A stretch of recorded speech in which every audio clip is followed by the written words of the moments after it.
Honda Click 125 mga boss ay ang napaka-pogi ng itsura. Bakit pogi? Tingnan nyo yung gauge. Meron pa siyang tachometer. RPM po yan. RPM yan. Yung tachometer na yan. Napakagandang tingnan. Pero kung maririnig nyo yung tunog ng makina, napakalagitik. Ito daw po ay naka-big bike concept bago kuhanin ni Bossing. So second hand unit ito mga boss. Binili ni Bossing. Medyo mura.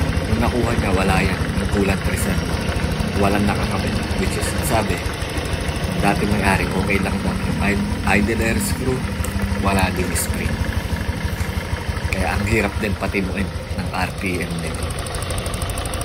Ang daming issue, kaya naka 160cc na injector, kaya nakumpirma ko at sinilip ko yung block, yung kanyang block ay nag-uumido, so ibig sabihin natambak.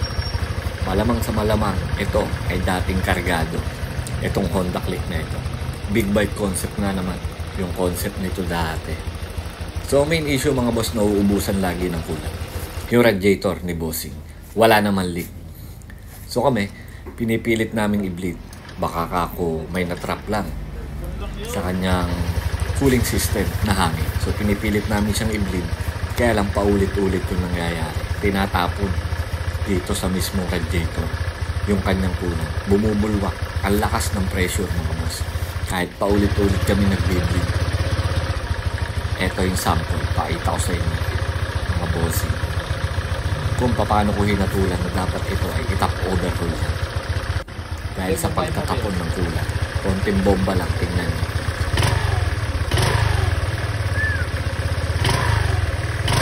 Pagka ganitong senaryo, kailangan din tingnan buong cooling system, pati yung cylinder head kung bengkong. At ito pa yung iba natin mga ginawa mga boss. May remap pa tayo na Honda Click 125. Isa pa ulit na Honda Click 125 na nagpa-remap. Pareha sila nagpalit ng pipe mga bossing. Kaya inunahan na nila.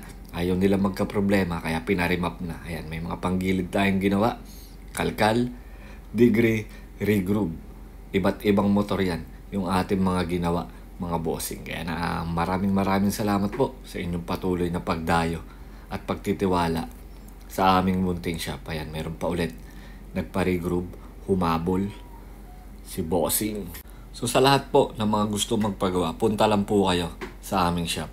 Nasa profile ko po nitong page yung complete na address. Everyday open po kami mula 9 AM to 6 PM. Araw-araw po yun, open po kami. Ride safe po and God bless sa inyong lahat mga bossing.